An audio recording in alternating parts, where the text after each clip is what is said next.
Guys, JEE mains की history का one of the most controversial physics question आपके screen पे है। इस क्वेश्चन के दो पॉसिबल आंसर हैं, 210 Newton and 190 Newton. But the catch is the situation given in the question and the official answer की डोंट सीम टू मैच। तो इसका सही आंसर क्या है, 210 न्यूटन और 190 न्यूटन। Let's find out. तो बच्चों, इस क्वेश्चन के अंदर 3 blocks are there, A, B and C having mass 4 kg, 6 kg and 8 kg respectively. अब the coefficient of sliding friction, अब यहां पे sliding friction का मतलब है kinetic friction, तो यहां पे कोई भी static friction की बात नहीं की गई है। Okay, now the force F required to slide the block C with constant speed, ये बहुत इंपॉर्टेंट पॉइंट है, हमें इसे कांस्टेंट स्पीड के साथ मूव कराना है। ओके, तो अगर हम इस ब्लॉक के ऊपर ये फोर्स लगाते हैं तो इस ब्लॉक की टेंडेंसी लेफ्ट की तरफ स्लाइड होने की होगी, तो हमारा ग्राउंड इस ब्लॉक के ऊपर फ्रिक्शन लगाएगा राइटवर्ड। ठीक है, ओके। अब जब ब्लॉक सी लेफ्ट की तरफ जाएगा तो ब्लॉक बी राइट की तरफ जाएगा ड्यू टू कंस्ट्रेंट मोशन, क्योंकि ये दोनों एक रोप से, एक स्ट्रिंग से कनेक्टेड है। तो जब ये ब्लॉक लेफ्ट की तरफ जाएगा तो बी ब्लॉक राइट की तरफ जाएगा। तो सी के रिस्पेक्ट में बी ब्लॉक राइट साइड में जाएगा, तो बी के ऊपर जो फ्रिक्शन होगा वो लेफ्टवर्ड होगा। तो अब इसका हम लोग एफबीडी बनाकर देखते हैं क्या होता है। ठीक है, तो अगर मैं 8 kg ब्लॉक की बात करता हूं तो आपने जैसा देखा कि ग्राउंड के ऊपर इसकी स्लाइडिंग लेफ्ट की तरफ है, तो ग्राउंड इस पे राइट की तरफ फ्रिक्शन लगाएगा, है ना, लेट्स से F1। ठीक है, अब ब्लॉक बी राइट की तरफ शिफ्ट हो रहा है, तो ये ब्लॉक चाहेगा कि ब्लॉक सी भी इसके साथ राइट की तरफ जाए, तो ब्लॉक बी ब्लॉक सी के ऊपर एक फ्रिक्शन लगाएगा, वो भी राइट डायरेक्शन में, लेट्स से ये F2 है। ठीक है, अब क्योंकि सी ब्लॉक के साथ एक स्ट्रिंग कनेक्टेड है, तो ये एक टेंशन फोर्स राइट डायरेक्शन में यहां पे होगा। ठीक है, और फोर्स अप्लाइड तो ये है ही इस तरफ F। तो ब्लॉक सी के ऊपर टोटल 4 फोर्सेस लग रहे हैं, F1, T, F2 and F। अब इसकी वेलोसिटी कांस्टेंट है, मतलब इसमें कोई भी एक्सेलरेशन नहीं है, तो इसके ऊपर नेट फोर्स क्या होना चाहिए, 0। यानी कि total rightward force must be equal to total leftward force. तो यहां पे हम लोग लिख सकते हैं F equal to F2 plus T plus F1। ठीक है, अब यहां पे हम लोग F1 फाइंड कर सकते हैं। अब ग्राउंड C के ऊपर एक नॉर्मल रिएक्शन ऊपर की तरफ लगाएगा विच इज N1, और ये N1 तीनों के वेट को बैलेंस करेगा, 4 kg, 6 kg एंड 8 kg को। तो यहां नॉर्मल की वैल्यू क्या हो जाएगी बच्चों, 8 plus 6 plus 4 times G, that means 18 times G। अगर G की वैल्यू हम लोग 10 लेते हैं तो ये आता है 180 न्यूटन। ठीक है, ओके। अब काइनेटिक फ्रिक्शन की वैल्यू क्या होती है, कि इसका जो फॉर्मूला होता है वो होता है म्यू के टाइम्स एन। तो ये वाला जो फ्रिक्शन है, जो ये सरफेस लगा रहा है, ग्राउंड लगा रहे हैं, वो हम लोग कैलकुलेट कर सकते हैं using formula F equal to mu times normal. तो यहां पे म्यू की वैल्यू गिवन है 0.5, N1 की वैल्यू है 180, so it is half time 180 which is 90 Newton. ठीक है, तो F1 की वैल्यू हमने कैलकुलेट कर लिया, ये 90 न्यूटन है। तो यहां पे force equal to F2 plus T plus 90 newton, ये हमने लिख दिया। अभी इसमें हमें 2 फोर्सेस और चाहिए, F2 एंड टेंशन। ठीक है, अब इसके लिए हम लोग क्या करेंगे, ब्लॉक बी का एफबीडी बनाएंगे। ठीक है, तो ब्लॉक बी पे एक तो स्ट्रिंग टेंशन फोर्स लगाएंगे T, और टेंशन फोर्स सेम होगा क्योंकि पुली के बारे में कुछ मेंशन नहीं है, तो हमें इसे फ्रिक्शनलेस ले लेना है, और इस वजह से through out the rope same tension रहेगा। तो ये T यहां पे भी वही है और ब्लॉक बी में भी सेम टेंशन T लग रहा होगा।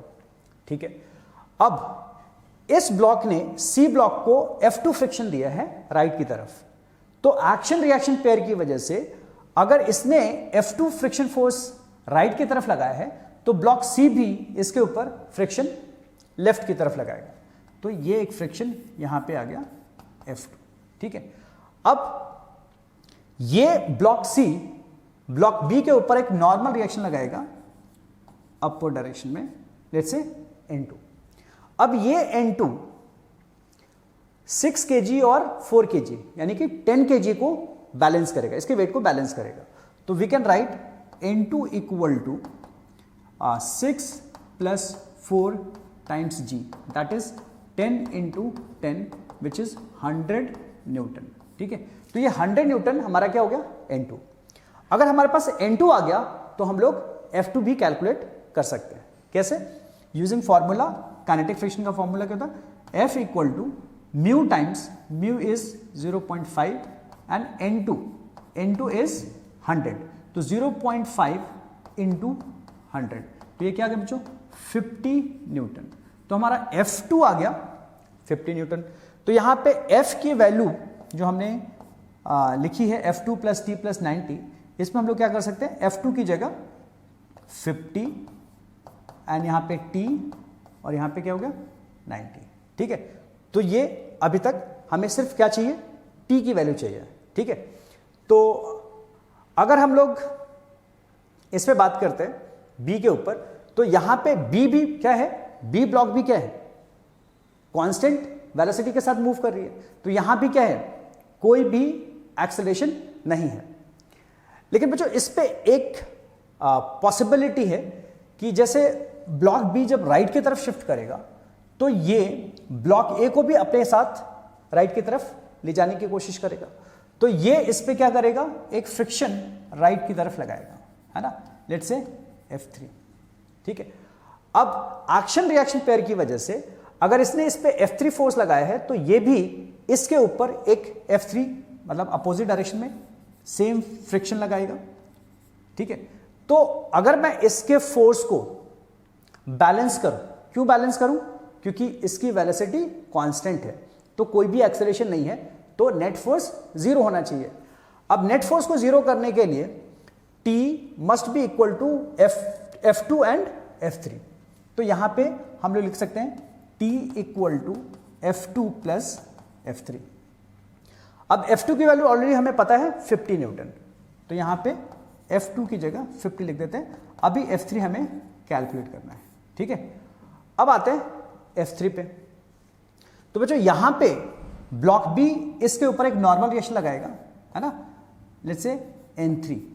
ठीक है, अब इस N3 के ऊपर जो रिस्पॉन्सिबिलिटी है इस 4 kg की वेट को बैलेंस करने का, तो यहां पे N3 क्या होगा, N3 will be 4 times G that is 40 Newton. ठीक है, तो इस हिसाब से N3 की वैल्यू 40 हो गया। तो अगर मैं फ्रिक्शन फोर्स F3 निकालने की कोशिश करूं तो क्या आना चाहिए, mu that is 0.5 times normal is 40। ठीक है, तो यहां से F3 की वैल्यू आ गई 20 न्यूटन। बस यहीं पे वो कैच है। मान लो बच्चों अगर मैंने F3 की वैल्यू 20 न्यूटन रख दी तो यहां पे T की वैल्यू क्या हो जाएगी, T की पॉसिबल वैल्यू 50 प्लस F3 की वैल्यू है 20, तो ये T इक्वल टू आ जाएगा 50 plus 20 which is equal to 70 newton. अगर टेंशन की वैल्यू 70 न्यूटन है तो बच्चों F की वैल्यू क्या होगी, F equal to 50 plus 70 plus 90।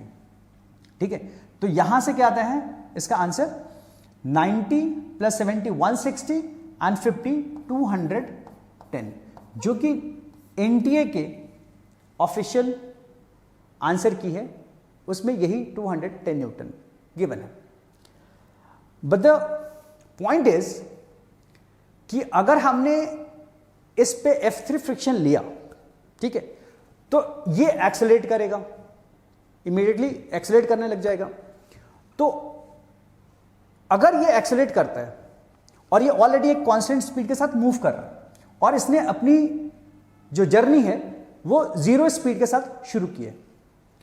तो बच्चों कभी ना कभी तो इसकी वेलोसिटी, मतलब प्रोबब्ली ये फ्रैक्शन ऑफ सेकेंड के अंदर ऐसा हो जाएगा कि इसकी वेलोसिटी ड्यू टू एक्सेलरेशन इसकी वेलोसिटी से मैच कर जाएगा, है ना। तो मान लीजिए फॉर एग्जांपल ये 5 मीटर पर सेकेंड की स्पीड से मूव कर रहा है और इसने 0 स्पीड से अपनी जर्नी शुरू की है। तो एक्सेलेरेटेड मोशन होने की वजह से कभी ना कभी तो ये इसकी जो वेलोसिटी है वो 5 मीटर पर सेकेंड होगी और जब इसकी वेलोसिटी 5 मीटर पर सेकेंड होगी, इससे मैच कर जाएगी, तो इनके बीच में रिलेटिव मोशन नहीं होगा और जब रिलेटिव मोशन नहीं होगा तो इसका फ्रिक्शन गायब हो जाएगा, वैनिश हो जाएगा। तो उस मोमेंट के बारे में अगर हम लोग सोचें कि भाई फ्रैक्शन ऑफ सेकेंड के बाद इसकी वेलोसिटी से मैच कर जाती है और फ्रिक्शन गायब हो जाता है, तो अब F3 की वैल्यू क्या हो जाएगी? तो F3 की वैल्यू हो जाएगी 0 न्यूटन। तो यहां पे टेंशन की वैल्यू क्या हो जाएगी बच्चों? अगर मैं 20 को 0 कर दूं तो हमारा नेट टेंशन जो है ना, टेंशन की वैल्यू हो जाएगी 50। ठीक है, तो हमारा जो रिक्वायर्ड फोर्स है जिसमें हमने टेंशन की जगह 70 रखा है, अब इसकी जगह हमें क्या रखना पड़ेगा? 50। तो ये हमारा पहले से है 50 F2 की value and tension is also 50 and ये जो हमारा F1 है वो 90 है। तो इस तरह से इसकी वैल्यू क्या आ जाती है? 190 न्यूटन। तो बच्चों आपको क्या लगता है इसका करेक्ट आंसर 210 न्यूटन होना चाहिए या फिर 190 न्यूटन? तो आप कमेंट बॉक्स में अपने आंसर लिख सकते हो।